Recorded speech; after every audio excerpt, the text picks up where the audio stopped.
Bonjour à tous, merci de suivre le 12h30 sur RTI2, la chaîne la plus proche de vous, à la une de l'actualité. L'As Korogo-Mbengue, long de 75 km, est un véritable parcours du combattant. Localité à forte potentialité agricole, est impactée à cause du mauvais état de la route. Et puis hors de chez nous, au Canada, il y a eu au moins 5 morts dans une fusillade à Toronto précisément.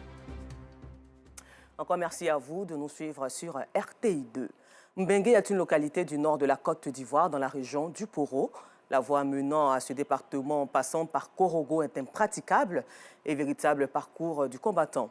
Emprunter cet as Korogo-Mbengue fait perdre beaucoup de temps aux transporteurs. Les voyageurs subissent aussi des désagréments occasionnés par cette situation. Et c'est toute l'économie de cette localité à forte potentialité agricole qui est impactée à cause du mauvais état de la route. Long de 75 km, l'as Korogo-Mbengue est un voyage de l'enfer. Ce sujet est proposé par Noussangare, commenté par Maïssa Kougaï. C'est difficile, la route là, c'est même pas bon même. Tout est gâté, tout est escalé. Il y a des gros trous sur la route seulement. Jusqu'à Korogo, il n'y a même pas de route même. Tu mets, tu as neuf, c'est premier, deuxième seulement. Même quatrième, on ne peut pas rouler. Ce conducteur ne semble pas si bien le dire. La route n'est pas du tout bonne. L'axe Korogo-Mbengue est un véritable parcours du combattant.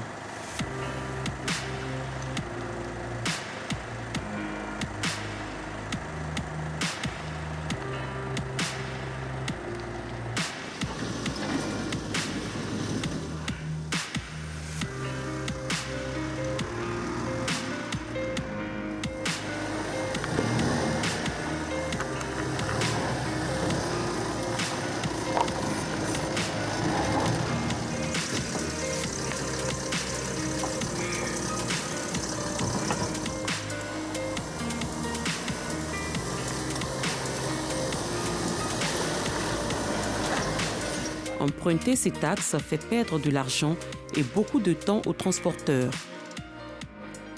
Pour là, c'est pas bon. Tu gardes moto, toi-même, tu es allé pour venir là. Ton corps là, non, ça te fait mal trop. Sincèrement, la route n'est pas bonne. Tout l'argent qu'on gagne là, si tu vas à Korogo, tu sais en donner ça à les mécaniciens pour que la voiture n'ait qu'à réparer. Sincèrement, la route n'est pas bonne même. La distance même là, 115 km. Tu peux faire 5 heures du temps, 4 heures du temps.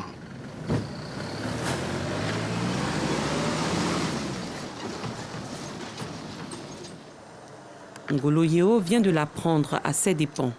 Les 2 roues de son minicar viennent de crever à cause de l'état de dégradation très avancé de la route. On a quitté à 7 heures là-bas, depuis à midi on est ici. On a même encore fait 60 km même. On a envoyé quelqu'un à Petit Villers, il va aller connaître plein, il va venir. Mbengue Korogo, ça va même pas, même. Ouais, la route est trop mauvaise, ça va même pas. Voilà. Les chauffeurs sont fatigués même, il n'y a rien même. Mais il y a beaucoup de camions qui sortent de l'autre côté là-bas.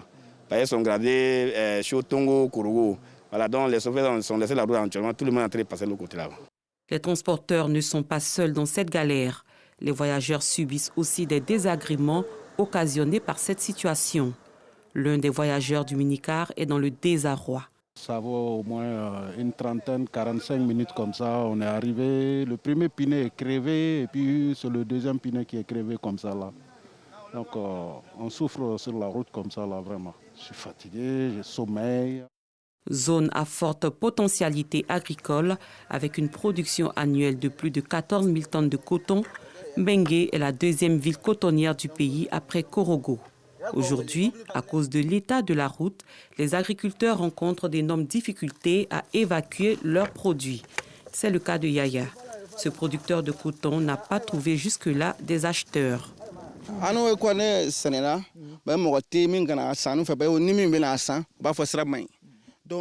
C'est le coton que nous cultivons ici.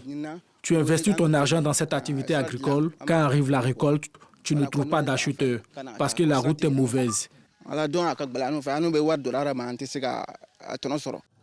Comme alternative, certains agriculteurs sont obligés de se tourner vers les acheteurs venant du Mali. Une situation que vit difficilement le directeur départemental de l'agriculture. Vous avez vu l'état de la route. Vous prenez une remorque de 30 tonnes que vous allez venir charger ici. jusqu'à ce que vous arrivez à Korogo, vous allez enregistrer d'énormes pertes. Or, à partir de Mbengue, vous sortez sur Niélé. Ici, Niélé, ça fait 30 km.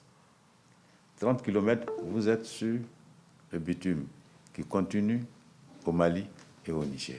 Il sort chaque année dans le département de Mbengue près de 70 000 tonnes de produits agricoles. Et c'est pour un problème d'accès, on va perdre près de 80% de cette production. Pour l'extérieur, c'est la Côte d'Ivoire qui perd. Or, si l'accès est facile à Korogo, on peut récupérer au moins 50% pour la Côte d'Ivoire. À Mbengue, l'activité avicole est aussi impactée par le mauvais état de la route. Souleymane est l'un des rares éleveurs à s'être installé dans la localité. Le poussin déjà vient au niveau d'Abidjan. À 3 h du matin, on l'a déjà au niveau de Korogo. Moi, je fais mouvement sur Korogo et j'attends qu'il fasse jour. Et je commence à venir. Et quand je fais à peu près 3 heures de voyage, les poussins souffrent. Parce que l'état de la route est très mauvaise. Donc pour accéder à Mbengue, c'est tout un problème. J'ai des mortalités par la suite. Donc si on avait une meilleure route au niveau de Mbengue, Korogo, je pense que vraiment ça allait être plus facile. Et ça va inciter les autres à le faire. Sur le plan sanitaire, la dégradation de la route rend difficile l'évacuation des malades. Il y a une dame qui avait un problème qu'on devait envoyer à Korogo. Vous voyez, c'est 75 km Korogo-Mbengue. Ils ont fait plus de 3 heures sur la route. Donc vraiment, souvent la route, là, c'est ça qui pose vraiment problème. Or, si quand il y a un retard dans l'évacuation, ça peut entraîner l'irréparable. Nous appelons vraiment à la grande générosité des autorités de ce pays pour que le bitume soit une réalité pour nos populations. Parce que ce bitume va beaucoup aider aussi nos évacuations. Ça va permettre aussi de sauver des vies. Aujourd'hui, l'un des vœux des populations est le bitumage de l'axe Korogo-Mbengue, chose qui, selon les autorités municipales et préfectorales, permettra à la ville d'amorcer véritablement son développement. Notre souhait le plus ardent, c'est le bitumage des voies. Surtout la voie principale, la voie internationale reliant Mbengue à Korogo. Ce bitumage-là est vraiment très attendu. Depuis 1974. C'est un cri de cœur au chef de l'État pour que vraiment il se penche sur cette question parce que ça nous pose beaucoup de désagréments. Tout se passe pratiquement à Korogo, mais quand vous voyez l'état de la route, on met 4 heures de temps. 4 heures de temps. Et nous qui avons des bons véhicules, on passe souvent par Tongon. Parce qu'au niveau de Tongon, la voie est un peu grattée très souvent. Donc c'est là-bas que nous on passe, mais avec la poussière, une poussière telle que si vous n'êtes pas prudent, vous pouvez faire un accident très grave. Parce que lorsque les gros camions de Tongon passent, la poussière qu'ils engendrent fait que vous êtes obligé de garer très souvent, laisser cette poussière-là se dissiper avant de reprendre le chemin. En attendant le bitumage de cette voie, les populations de cette localité du nord de la Côte d'Ivoire devront continuer à subir l'enfer du voyage Korogo-Mbengue, long de 75 km.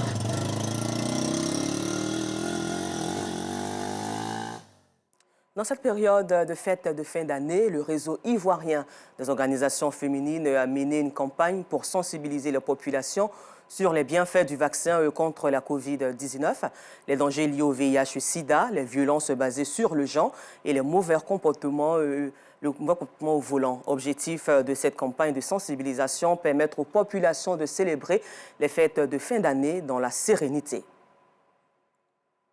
Héloïse Badois, à la cinquantaine révolue, vient faire sa 2e dose de vaccin contre la COVID-19. Une manière pour elle de se protéger contre la maladie en cette période de fête de fin d'année. À la télé même, on en parle. Il y a encore des cas de Covid. Donc il faut faire. Tu ne sais pas à quel moment tu peux croiser quelqu'un qui a ça. Tu te mets à l'écart, c'est mieux. Tu te mets en sécurité aussi. Les périodes de fête sont des moments où les populations sont beaucoup plus en contact et se déplacent plus fréquemment. Pour leur permettre donc de passer Noël et le réveillon dans la joie et la gaieté, l'ONG Réseau ivoirien des organisations féminines, RIOF, mène une campagne de sensibilisation aux bienfaits du vaccin contre la COVID-19, aux dangers liés au VIH-Sida, contre les violences basées sur le genre et aux comportements à adopter au volant. Il faut donner des conseils aux gens qui n'ont pas fait les vaccins. L'Africain dit « Oh non, c'est fini, il n'y a plus de Covid ». Mais en fait, on en meurt. On en meurt. Il faut faire en sorte que tout le monde puisse se vacciner pour que les choses aillent de l'avant. C'était l'occasion pour les partenaires de cette ONG d'inviter les populations à avoir des comportements responsables. En ces périodes de fête, il y a souvent les violences basées sur le genre. Il y aura beaucoup de comportements délictueux sur le plan sexuel. Il faudrait que la sensibilisation soit bien portée. C'est une période vraiment favorable pour la survenue des accidents. Et donc, on ne doit pas conduire en état d'ébriété. Quand vous êtes dans un véhicule, il faut bien attacher sa ceinture de sécurité. Il faut respecter les limitations de vitesse. Il faut rester concentré parce que le chauffeur tient la vie des passagers entre ses mains. Aujourd'hui, plus de 50% des nouvelles infections au VIH, c'est les jeunes. Or, quand on sait que la population ivoirienne représente près de 2/3 par les jeunes, il faut qu'on puisse leur donner des conseils. En cette période de fête, c'est de dire de continuer de se protéger, que le VIH existe encore. Le réseau ivoirien des organisations féminines œuvre en faveur des jeunes, des enfants et des personnes vulnérables. La rencontre a été marquée par des pas de danse. À présent, parlons de paix et de cohésion sociale dans la région de Lifou. Plus de 200 jeunes leaders du département de Mbayakro ont reçu des rudiments nécessaires pour la prévention et la résolution des conflits communautaires, principalement les conflits agriculteurs-éleveurs.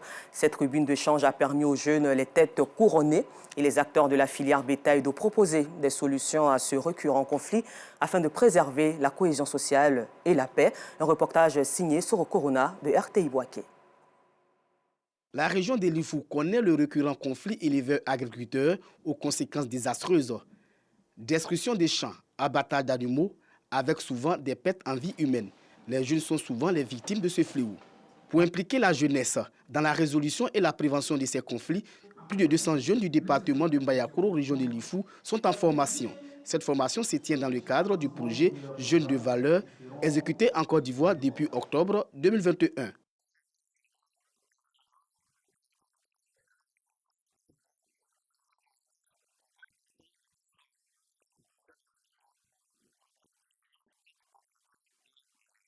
La jeunesse, les gardiens des us et coutumes et les éleveurs adhèrent à ce projet en faisant des propositions et suggestions.